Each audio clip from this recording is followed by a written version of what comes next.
কোরআনুল কারীমের মধ্যে আছে, আল্লাহ তাআলা বলছেন যে বান্দা তুমি যদি কোনো দিনই মজলিসে আমার বান্দাদের জন্য তুমি জায়গা ছেড়ে দাও, একটু জায়গা প্রশস্ত করে দাও, তো আমি আল্লাহ তাআলা তোমার দিল প্রশস্ত করে দেব। তুমি জায়গা ছেড়ে দিলে ফাফসাহু ইয়াফসাহিল্লাহু লাকুম, তোমরা জায়গা প্রশস্ত করে দিও, একটু জায়গা ছেড়ে দিও, আমি আল্লাহ তাআলা তোমাদের অন্তর, তোমাদের দিল প্রশস্ত করে দেব, দিল বড় করে দেব, দিল খুলে দেব।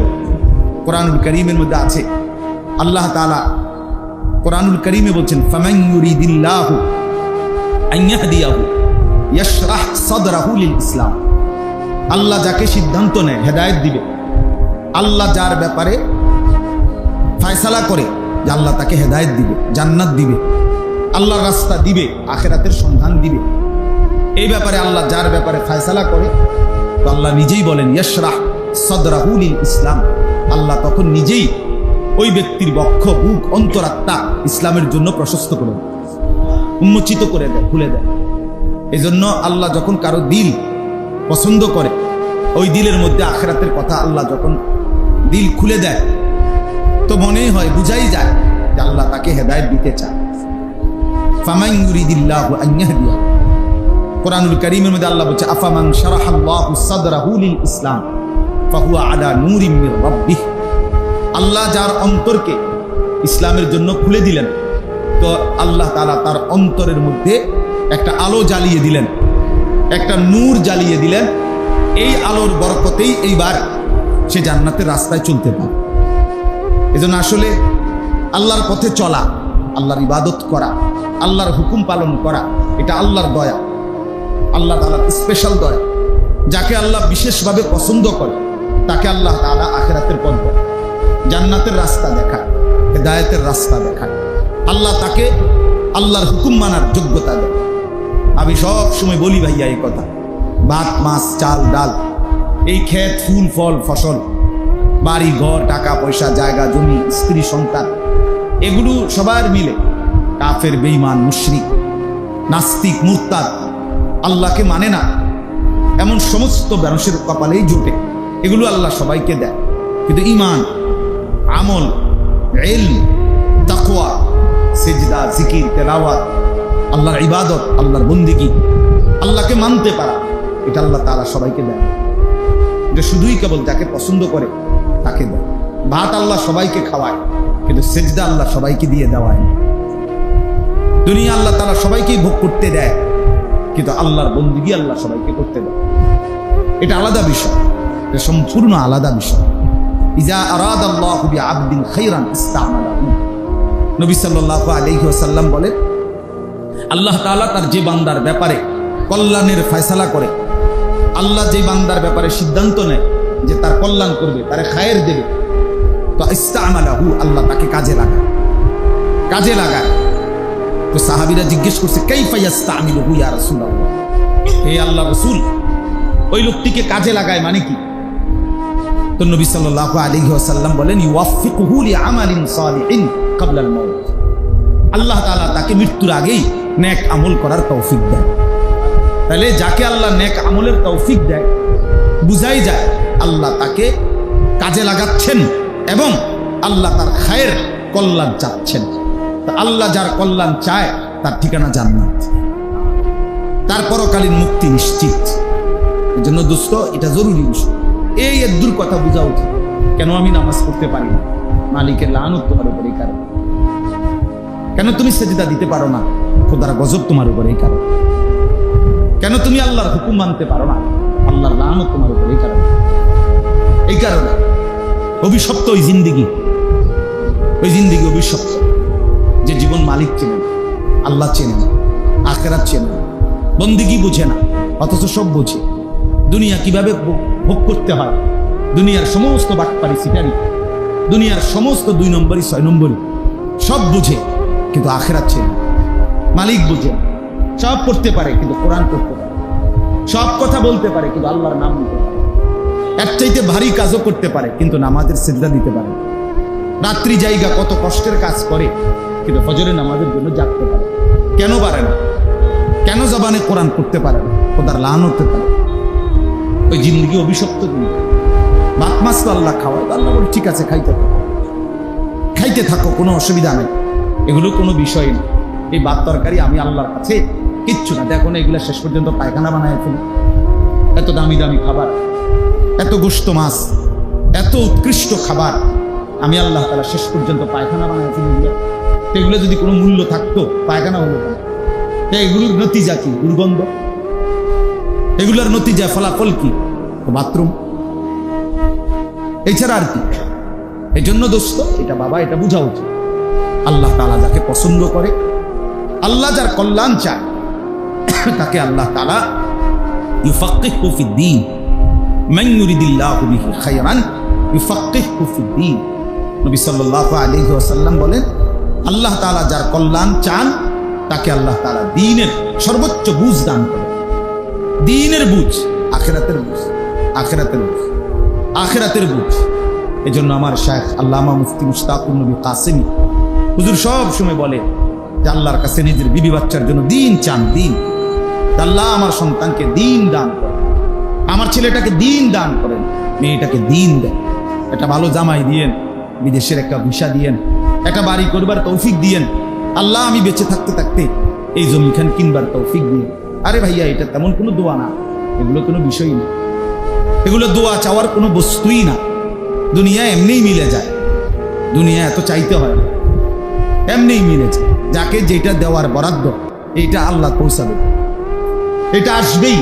আর যেটা পাবে না এইটা হয় না, যেটা নাই তো হবে না। আল্লাহুম্মা লা মানিআ লিমা আ'তাইত ওয়ালা মু'তিয়া লিমা মানা'ত।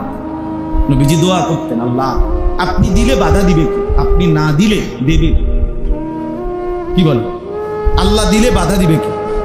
বলেন, কথা বলেন, আল্লাহ দিলে বাধা দিবে কে? আল্লাহ না দিলে দেবে কে?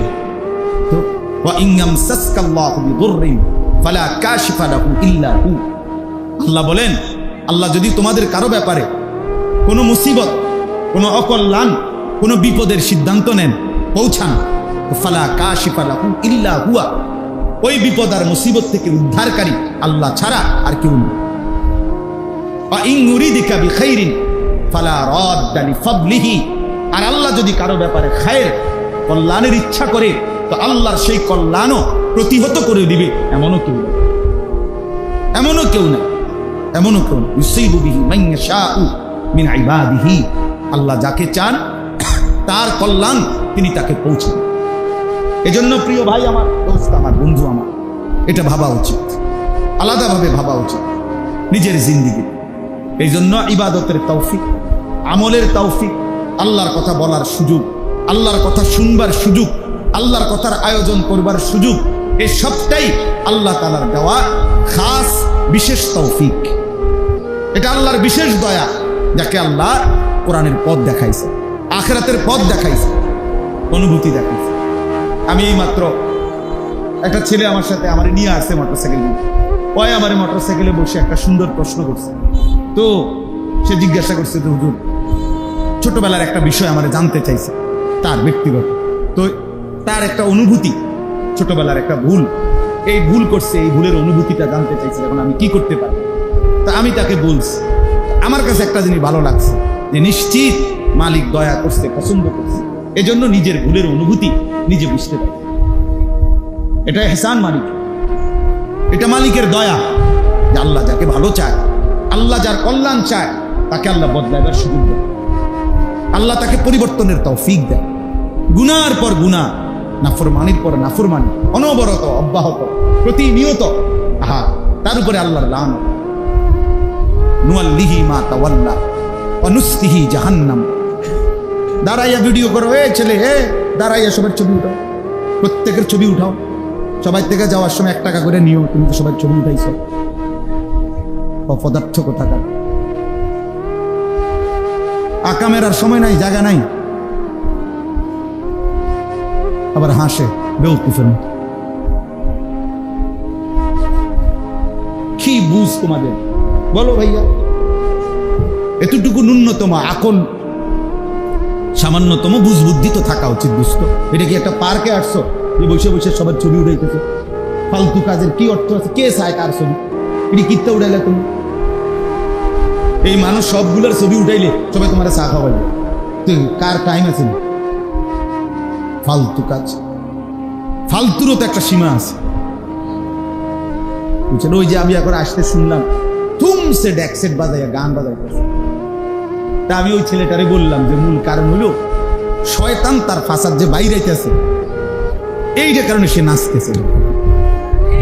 ইবলিস, ইবলিস তারে যে বাইরেইতেছে। আহা,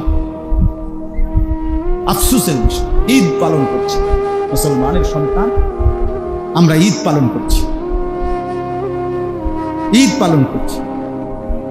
কিতাবের মধ্যে স্পষ্ট আছে ঈদকে কেন ঈদ বলা হয়।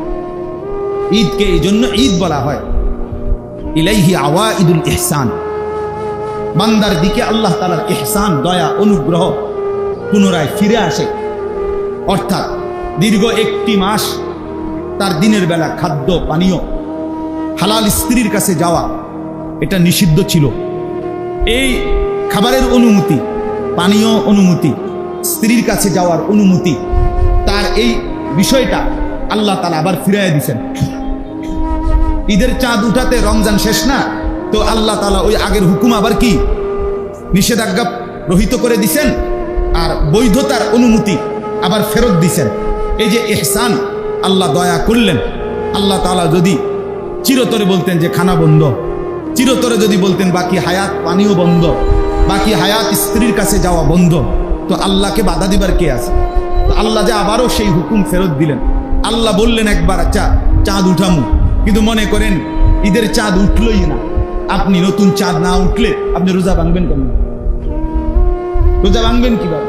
তো রব্বুল আলামিন নতুন একটা চাঁদ উঠিয়ে আল্লাহ তাআলা ওই পূর্বের ইহসান, দয়া, অনুগ্রহ আবার ফেরত দিলেন। এই জন্য এটাকে ঈদ বলা। ঈদ শব্দের অর্থ হলো ফিরে আসা। ঈদ শব্দের অর্থ আনন্দ না, পৃথিবীর কোনো অভিধানে ঈদ শব্দের অর্থ আনন্দ নাই। ঈদ মানে উৎসব, এটা পৃথিবীর কোনো ডিকশনারিতে নাই, এটা বানানো কথা। ঈদ মানে ফিরে আসা, অর্থাৎ আল্লাহ তাআলার হুকুম পূর্বের পুনরায় ফিরে আসছে, এজন্য ঈদ। ঈদ মানে আল্লাহর দেওয়া। রাসূলুল্লাহ সাল্লাল্লাহু আলাইহি ওয়াসাল্লাম বলছেন, ইন্না লিকুল্লি কওমিন ঈদান ওয়া হাদা ঈদুনা, প্রত্যেক জাতি গোষ্ঠীর ঈদ আছে তাদের মতো করে, আর এটা আমাদের ঈদ, ঈদুল ফিতর আর ঈদুল আজহা। তাহলে রাসূলুল্লাহ সাল্লাল্লাহু আলাইহি ওয়াসাল্লাম বলছেন, কাদ আবদালাকুমুল্লাহ, আল্লাহ তাআলা তোমাদেরকে তোমাদের মন গড়া হাসি তামাশার বদলে এই দুইটি ঈদ দিয়েছেন, ঈদুল ফিতর, ঈদুল আজহা। তাহলে আল্লাহ তাআলা দিয়েছেন ঈদ, আল্লাহর দেওয়া ঈদ, রাসূলুল্লাহ সাল্লাল্লাহু আলাইহি সাল্লামের ঘোষণা করা। তাহলে যেটা আল্লাহর হুকুম, আল্লাহর দেওয়া, যেটা রাসূলুল্লাহ সাল্লাল্লাহু আলাইহি সাল্লামের ঘোষণা করা, সেইটা আপনি আমি আপনার মন মতো আমার মতো গান বাদ্য, নাচ, অশ্লীলতা, বেহায়াপনা, অসভ্যতার মাধ্যমে পালন করা, এটাই কি কথা ছিল? এটাই ইনসাফ ছিল? তাইলে ঈদ তো কারো বাপের না, ঈদ তো কারো দাদার দেওয়া না, ঈদ তো জাতিসংঘের সিদ্ধান্ত না, ঈদ তো বাংলাদেশের সংবিধানের কোনো অংশ না, ঈদ তো সরকারের কোনো বিষয় না, ঈদ তো মহান আল্লাহর দেওয়া। কার দেওয়া বলেন না? রাসূলুল্লাহ সাল্লাল্লাহু আলাইহি ওয়াসাল্লামের ঘোষণা করা, তিনি ঘোষণা করেছেন, আল্লাহ তাআলা বিধান দিয়েছেন। নবী সাল্লাল্লাহু আলাইহি ওয়াসাল্লাম তিনি তো ঈদ পালন করছেন, ঈদের দিন, রোজার ঈদ, ঈদের দিন সকালবেলা ঈদগাহে যাওয়ার আগে বেজর সংখ্যক, মানে বেজর বোঝেন তো, জোর বেজর, বেজর মানে 1, 3, 5, 7 এগুলারে কি কয়? বেজর সংখ্যক খেজুর খাওয়া সুন্নাত। এইটা কয়জনে পালন করছেন? হাত উঠান। এই ঈদের দিন একজন, মাশাআল্লাহ, 2 জন, 3 জন, 4 জন, 5 জন, 6 জন, 7 জন, এই তো সব মিলাই নিলে 10 জন হবে বলেন। তো বাকিরা বুঝাইলাম আর কি কথাটা। তাইলে রাসূলুল্লাহ সাল্লাল্লাহু আলাইহি ওয়াসাল্লাম কি করিলেন? আপনি তো সেটা খবর নিলেন না, আপনি তো সেই খবরটা নিলেন না। নবী সাল্লাল্লাহু আলাইহি ওয়াসাল্লাম এক রাস্তা দিয়ে যাইতেন, তো আরেক রাস্তা দিয়ে ফিরতেন, তো সেটা কয়জনে খেয়াল করছে? ওলামায়ে কেরাম বলছে কমপক্ষে রাস্তার এই পাশ ওই পাশ দিয়ে হলেও এই সুন্নত আদায় করা উচিত। অর্থাৎ গেলাম তো আমি এদিক দিয়া, তো আমার রাস্তাই এটা, আর রাস্তা নাই মনে করেন, তাহলে কমপক্ষে আসার সময় আমি ওই পাশ দিয়ে মানে এই রাস্তারই ওই বিপরীত পাশ দিয়েও যদি আমি আসি তাইলেও সুন্নত আদায়ের সওয়াব হবে। তো আমরা এটা কয়জনে খেয়াল করছি? কয়জনে আমরা খেয়াল করছি বলে? এই জন্য রাসূলুল্লাহ সাল্লাল্লাহু আলাইহি ওয়াসাল্লাম তিনি তো ঈদের রাত্রে আল্লাহর কাছে কাঁদছেন। রাসূলুল্লাহ সাল্লাল্লাহু আলাইহি ওয়াসাল্লাম তিনি তো ঈদের নামাজ শুরু হওয়ার আগ পর্যন্ত তাকবীর পড়ছেন, আল্লাহু আকবার, আল্লাহু আকবার, লা ইলাহা ইল্লাল্লাহু আল্লাহু আকবার, আল্লাহু আকবার, ওয়ালিল্লাহিল হামদ। এটা কে কয়বার পড়ছেন? 10 বার পড়ছেন কয়জন? 20 বার পড়ছেন কয়জন? 50 বার পড়ছেন কয়জন? 100 বার পড়ছেন কয়জন?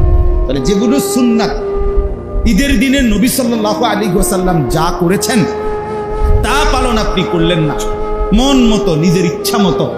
আমরা কেউ নাটক দেখলাম, কেউ সিনেমা দেখলাম, কেউ টেলিভিশনের মধ্যে যা মন চায় তাই দেখলাম, কেউ মোবাইলের মধ্যে যা ইচ্ছা তাই দেখলাম। যুবক ভাই, তোমরা তোমাদের পছন্দ মতো ঘুরলা ফিরলা, ডেকসেট বাজাইলা, গান গাইলা, কেউ কোনো মেয়ের সাথে সময় দিলা কিংবা আড্ডা দিলা, বন্ধুদের সাথে অশ্লীল অসভ্য নোংরা কথাবার্তা বললা। আহা ভাইয়া, এত বড় একটা রমজান, এত বড় শ্রেষ্ঠতম একটা মাস, একটা মাস পূর্ণাঙ্গ যাওয়ার পরে প্রথম দিন 1 মাস একটা মানুষ যদি ধারাবাহিক ঔষধ খাইল, ঔষধ মাত্র আইসগা সারিল ওষুধটা, এইটার কি মেয়াদ টেম্পার একটা দিনও থাকবে না? কথা বুঝেন না? একদিনও মানে 1 মাস যাবত একটা মানুষ রোজা রাখলো, 1 মাস যাবত ইফতার করলো, 1 মাস যাবত সাহারি খাইলো, 1 মাস যাবত তারাবি করলো, একটা মাস পূর্ণাঙ্গ, এরপরে আজকে মাত্র রোজাটা ছাড়িল প্রথম দিন, আজকেই আবার নাফরমানি, আজকেই অসভ্যতা, আজকেই অশ্লীলতা। বলো ভাইয়া, বাবা আপনারা বলেন, আপনাদের যাদের ছেলেরা, যাদের মেয়েরা ঈদের দিন আনন্দ ফুর্তি আর নোংরামি, অসভ্যতার, অশ্লীলতার, বেহায়াপনা করলো, আপনাদের মেয়েরা যাদের ঘুরলো বেপর্দা, রাস্তায় রাস্তায় হাঁটলো, আর ছেলেরা পিছনে পিছনে টিটকারি দিল, মস্কারি করলো, বিশ্রী বাজে অসভ্য নোংরা মন্তব্য করলো, তো আপনাদের এই ছেলেটা তো রোজা রাখছিল, মেয়েটা রোজা রাখছিল, তো 1 মাস রোজা রাখার পরে একদিনও গুনাহ থেকে বাঁচবে না? ওষুধটা কি একদিনও কাজ করবে না? সাথে সাথে বমি করে নিল, সাথে সাথে। আফসোসের বিষয়, এই কথাটাই আমি এখানে পড়ছি। আমার লম্বা সময় বয়ান করার মতো সময় আমার হাতে নাই।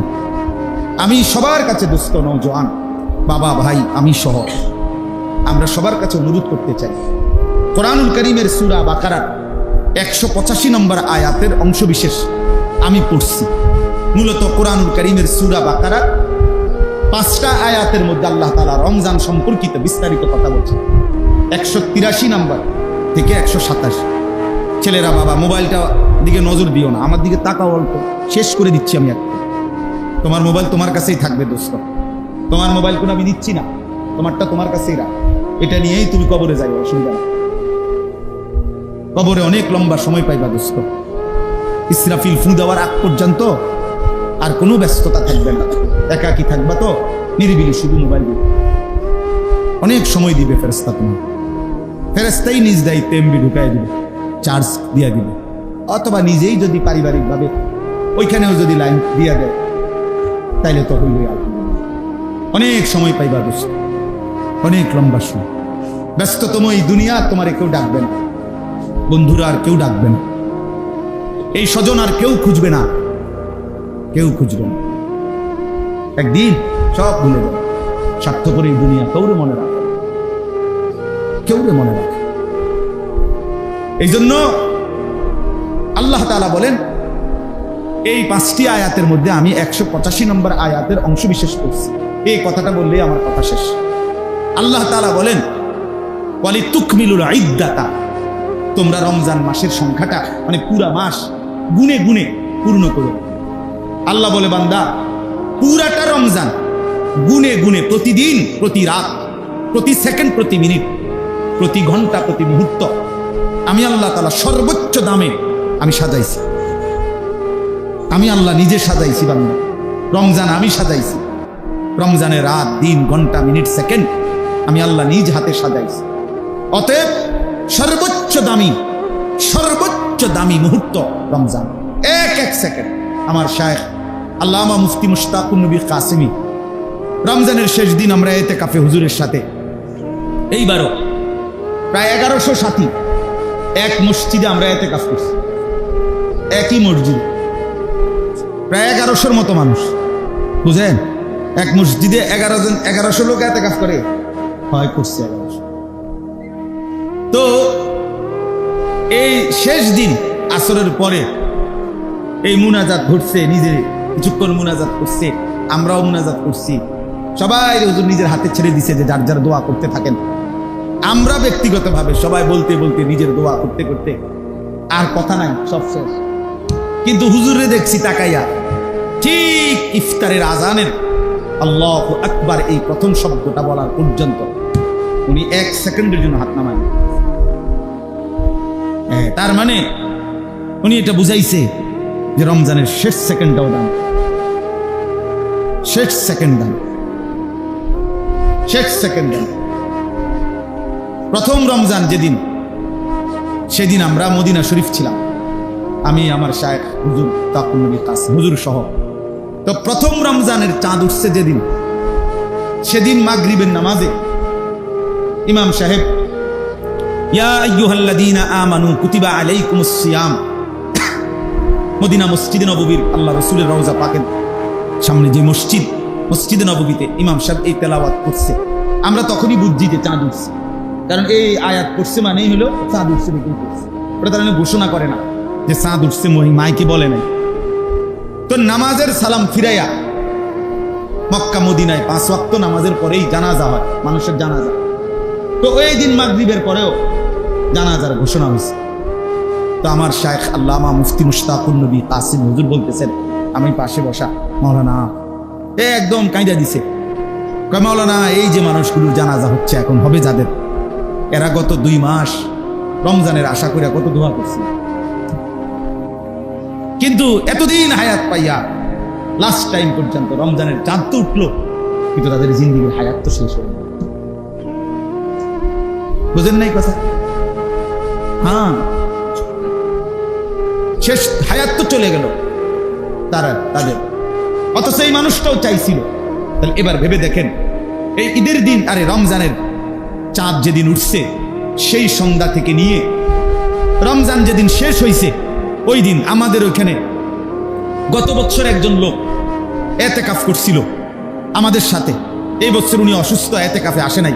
মাদ্রাসার পাশেই বাড়ি, মসজিদের সাথে লাগোয়া বাড়ি, একেবারে মসজিদের লগে প্রথম বাড়ি উনার। বয়স্ক মানুষ, একেবারে অসল বুড়া না, মানে একটু বয়স্ক মানুষ। ঠিক যেদিন চাঁদ উঠছে, ঈদের চাঁদ শেষ দিন, ওই দিন আসরের নামাজের পরে এই চাচা ইন্তেকাল করছে। তো হুজুর বলছেন, দেখেন মাওলানা, শেষ হয়তো আর 1 ঘন্টা বেচারা পাইল।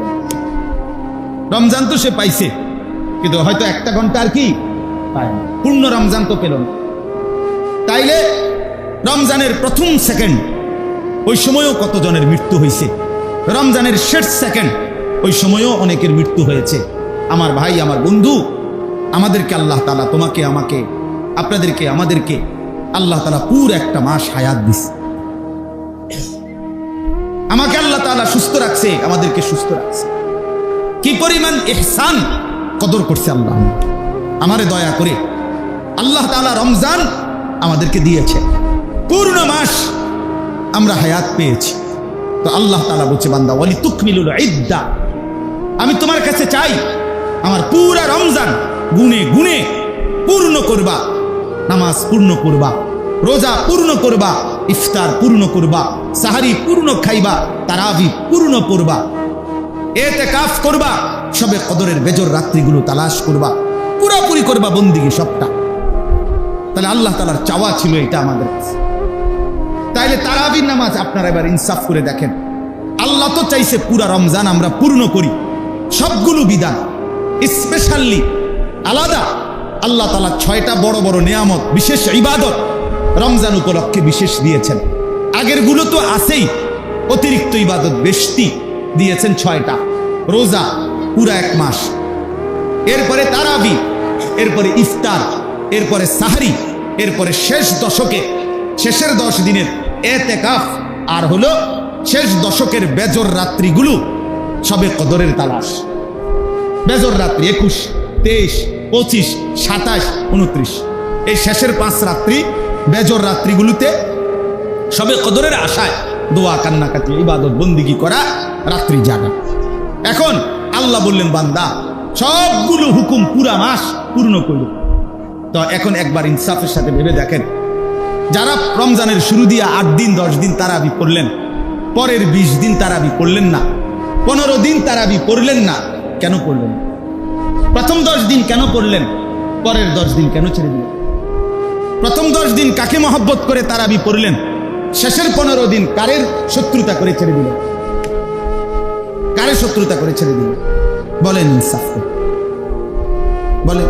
তাহলে এইটা আল্লাহ তাআলা বলছেন, পুরা মাস পূর্ণ করো, বন্দিগিটা পূর্ণ করো, সংখ্যাটা পূর্ণ করো, মাসটা পুরা করো। আপনি নিজের মতো করে এটার মধ্যে নিজে সাজায় নিলেন, নিজে সাজায় নিলেন। 27তম রাত্রি বেজর রাত্রি, এই রাত্রিতে সর্বোচ্চ গুরুত্ব দিয়া সবে কদরের জন্য দোয়া কান্নাকাটি করলেন। তো 21তম রাত্রি, 23তম রাত্রি, 25তম রাত্রি, 29তম রাত্রি, এই 4টি বেজর রাত্রিতেও সবে কদরের তালাশে ইবাদত করার কথা আল্লাহ নবী সাল্লাল্লাহু আলাইহি ওয়াসাল্লাম বলেছেন কিনা? বলেন উলামায়ে কেরাম বলেন, বলছেন কিনা? তো নবীজি সাল্লাল্লাহু আলাইহি সাল্লাম একটি হাদিসেও তো ফিক্সড করে 27তম রাত্রিকে চূড়ান্ত করে নাই। তিনি তো বলছেন বেজর রাত্রিগুলোতে কি করতে, শেষ দশকের। তাইলে 21, 23, 25, 27, 29, 5টাই সম্ভাবনা সমান সমান। 27তম রাত্রিতে 100% আর 25তম রাত্রিতে 50%। কথা বলেন না কেন? 29তম রাত্রিতে 50%, 23তম রাত্রিতে 60%, সমান সমান সমান সমান সমান সমান। তাইলে আমরা যারা 27তম রাত্রি শুধু ইবাদত করলাম, তো 29তম রাত্রিতে ইবাদত করলাম না কেন? 25তম রাত্রি করলাম না কেন? আমাদের নিজেদের বুঝ। আমাদের সিদ্ধান্ত হলো এরকম যে আল্লাহ এবং নবী যা দিছে হুজুর এটি দেন, আমারতে দেন, দিয়া এবার আমার যে দূর যেমন সুবিধা হয় আমি এটি করুন। বোঝেন না? আমি নিলাম, ঠিক আছে, আপনারা যেটি যেটি কইন না কোরআন হাদিসে আছে এটি বলেন, আপনারা বলে দেন। এবার বাবুরে আমার যেটা যেমনে ভাল লাগে আর আমি পরে সেটিং করে নিই। আমি নিজে সেটিং করে নিছি যে আমি প্রথম সপ্তাহখানিক তারাবি করুন, পরে আস্তে আস্তে আর পড়তাম না। আমি 27তম রাত্রিতে জাগবো, নবী বলছে আর কি। তাহলে এটা কি রাসূলুল্লাহ সাল্লাল্লাহু আলাইহি সাল্লামের অনুসরণ, কোরআনের পূর্ণ অনুসরণ, না আমার খেয়াল খুশির অনুসরণ? কথা বলেন না কেন? তো আল্লাহ তাআলা তো বলছে ওয়ালি তুকমিলুল ইদ্দা, সংখ্যাটা পূর্ণ করো, আমার হুকুম পুরা মাসে পূর্ণ করো। এজন্য দোস্ত, 1 নম্বর কথা হলো, এই যারা আমরা রমজানকে কদর করি নাই, রমজানের ইবাদত পূর্ণ করি নাই, এটা আমাদের অনেক বড় ত্রুটি। 2 নম্বরে আল্লাহ বলেন ওয়ালি তুকাব্বিরুল্লাহ আলা মা হাদাকুম, তোমাদের যাদেরকে আমি আল্লাহ তাআলা হেদায়েত দিলাম, বুঝ দিলাম, আমি যাদেরকে হেদায়েত দিলাম মানে কি, পুরা মাস যারা বন্দিগি করতে পারলা, আমার হুকুম মানতে পারছো, পুরা মাস রোজা রাখছো, পুরা মাস তারাবি পড়েছ, পুরা মাস ইফতার, পুরা মাস সাহারি, এতেকাফ করেছ, সবে কদরের তালাশ করছো, আমার কথাটা পূর্ণ মানতে পারছো। এবার তোমরা এই যে হেদায়েত আমি তোমাদের দিলাম, এই বুঝ দিলাম, এই যে পথ দেখাইলাম, এই যে তৌফিক আমি দিলাম, এই জন্য তোমরা ঈদের চাঁদ উঠলেই এবার ঈদের নামাজ পড়া পর্যন্ত আমি আল্লাহর তাকবীর, শ্রেষ্ঠত্ব, বড়ত্ব বলতে থাকো।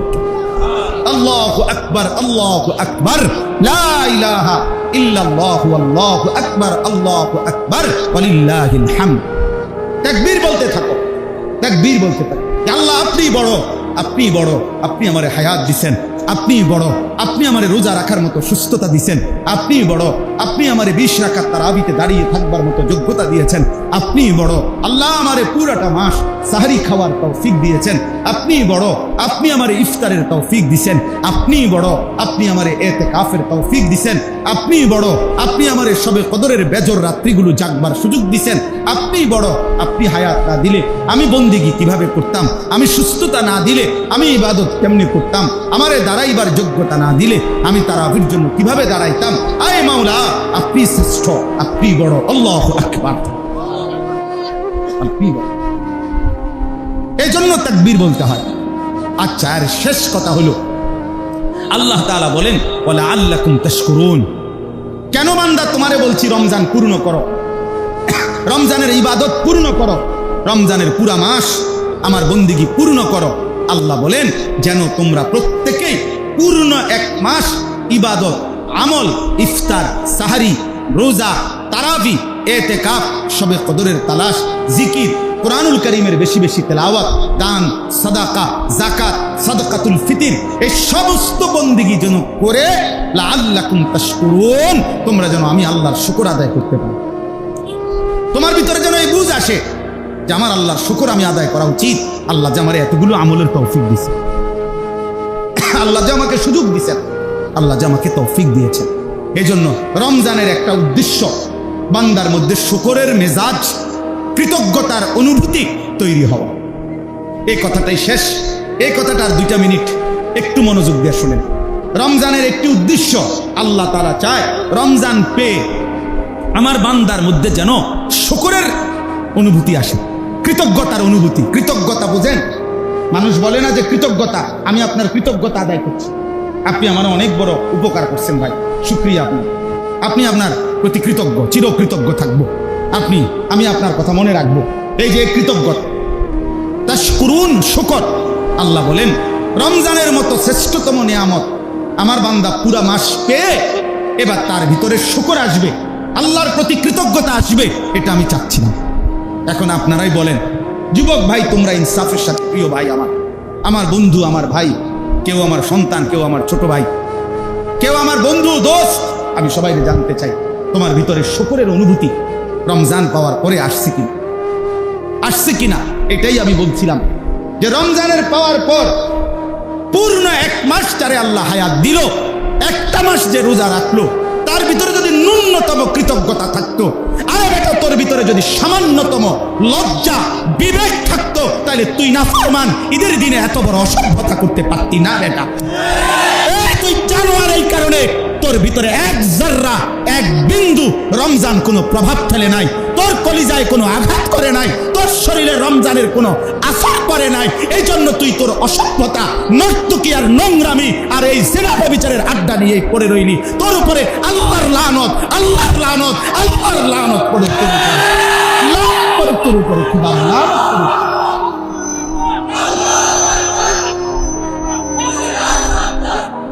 লানত পড়ে তোর উপরে, খোদার ওই জিন্দিগি, অভিশপ্ত জিন্দিগি বেটা। তুই কম মুসলমানের বাচ্চা হলি বেটা, কেমনে মুসলমানের ঘরে জন্ম নিলি বেটা? মানুষের বাচ্চা কেমনে এত বড় জানোয়ার হয় বেটা? এত বড় রমজান একটা মাস পুরা তোর রোজা রাখার পরে কোনো আসর করবে না?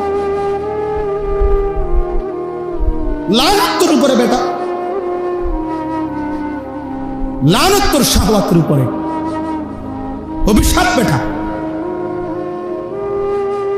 এজন্য নবী সাল্লাল্লাহু আলাইহি সাল্লামের কাছে জিবরাইল আইসা রমজানের লাস্টে কি বলছে? আয় রাসূল, ইয়া রাসূলুল্লাহ, এত বড় রমজান পেয়েও যে মাগফিরাত নিতে পারলো না। আল্লাহ তাআলা নবীকে জিবরাইল বলছে, আল্লাহ তাআলা তাকে নিশ্চিত শুনে নেন বন্ধু, আল্লাহ তাকে জাহান্নামেই প্রবেশ করাবেন। আদখালাহুল্লাহুন নার ওয়া আবআদাহুল্লাহ, আল্লাহ তাকে জাহান্নামে ফেলবেন এবং আল্লাহ তাআলা তার রহমের নজর থেকে তাকে সরায় দিবেন, দূরে সরায় দিবেন। যা বেটা, লানত বেটা, ভাত খা বেটা, যা বেড়ি দেখ বেটা, কত বেড়ি দেখবি, কত নারী দেখবি বেটা, এই জওয়ান কত উলঙ্গ ছবি দেখবি, দেখ শেষ পর্যন্ত দেখবা রাত শেষে জিরু ছাড়া কিচ্ছু। শরীরটা নাপাক, প্যান্ট নাপাক, শরীর নাপাক, অশুদ্ধতা আর কিচ্ছু নেই।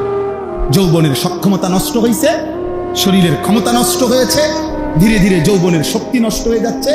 একদিন রজভঙ্গ, অপদার্থ ছাড়া আর হারবাল কোম্পানির ওষুধ খান ছাড়া আর উপায়, আর কিছু অপদার্থে আর হারবালেও ধরে না। হ্যাঁ হ্যাঁ জানি, আমার জিন্দিগি তো ছেলেদেরকে নিয়ে। এই জন্য ভাইয়া আমার কথা শেষ, ইনসাফ করো, তোমাদের কাছে অনুরোধ, তওবা করো। কেন ঈদের দিনে গুনাহ করলা? কেন ঈদের দিনে নাফরমানি করলা? মুসলমানের ঈদ তো গুনাহ না ভাইয়া, মিথ্যা বলা গুনাহ না, কথা বলে না, নাচ গান গুনাহ নয়, নাটক সিনেমা গুনাহ কিনা, নারীর ছবি দেখা, জিনা ব্যভিচারের ছবি দেখা এটা গুনাহ কিনা? এই বলো না যুবক, গুনাহ কিনা? কোন মেয়ের সাথে কথা বলা, হারাম সম্পর্ক করা এটা গুনাহ কিনা? তাহলে এটা ঈদ হয় কেমন? গুনাহ আনন্দ হয় কেমন? কথা বলে না। আল্লাহর নাফরমানি, এটা ঈদ হলো কিভাবে? এটা তো অসভ্যতা না, এটা তো নোংরামি। তো এটা আনন্দ হলো কিভাবে? হারাম কিভাবে আনন্দ হয়?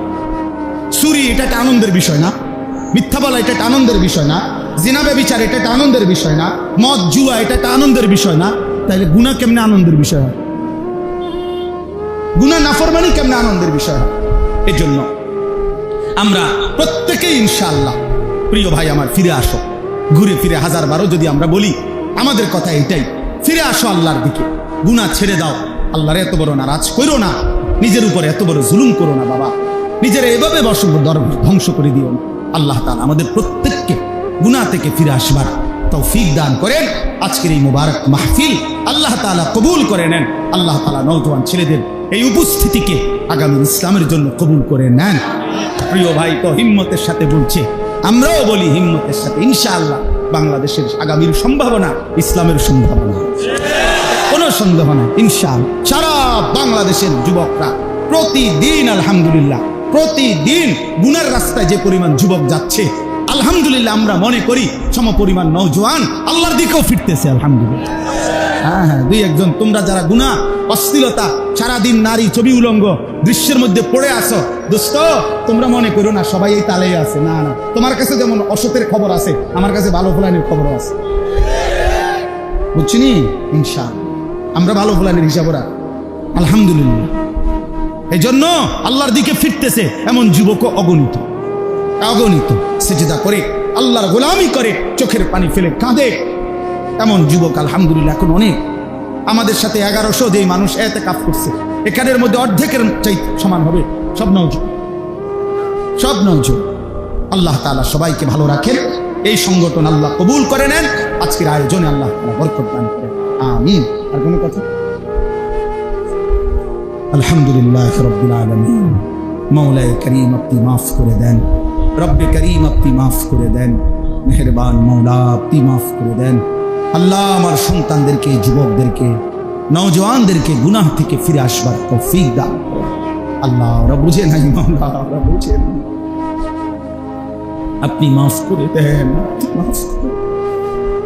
আল্লাহ ওদের কলিজায় ঈমান দান করেন, তাকওয়া দান করেন, এক একটা যুবককে গুনাহ থেকে বাঁচবার হিম্মত দান করেন। আপনি চাইলে এরা বদলে যাবে মওলা, আপনি চাইলে এরা বদলে যাবে, আপনি চাইলে এরা বদলে যাবে মওলা। হে করিম আপনি বদলে দেন,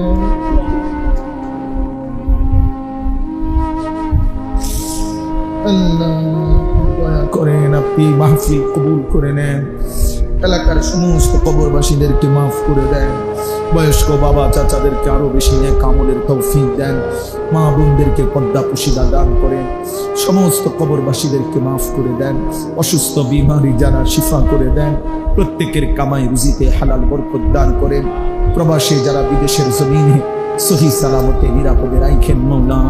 আল্লাহ ওলামায়ে কেরাম অনেক এসেছে, আল্লাহ সমস্ত আলেমদেরকে দ্বীনের ফিকির, উম্মতের ফিকির আরো দান করেন।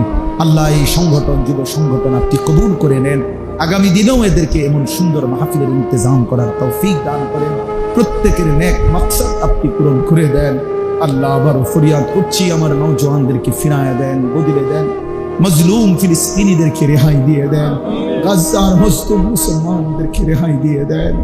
আল্লাহ ফিলিস্তিনের বিজয় চোখে দেখে যেতে চাই মওলা, আল্লাহ নেতানিয়াহুর পরাজয় দেখে যেতে চাই মওলা, ইসরায়েলের বেঈমানদেরকে ধ্বংস করে দেন মওলা, কালেমার বিজয় দান করেন, হকের বিজয় দান করেন। রব্বির হামহুমা কামা রব্বায়ানি সগীরা। সুবহান রাব্বিকা রব্বিল ইজ্জাতি আম্মা ইয়াসিফুন ওয়া সালামুন আলাল মুরসালিন। আলহামদুলিল্লাহ।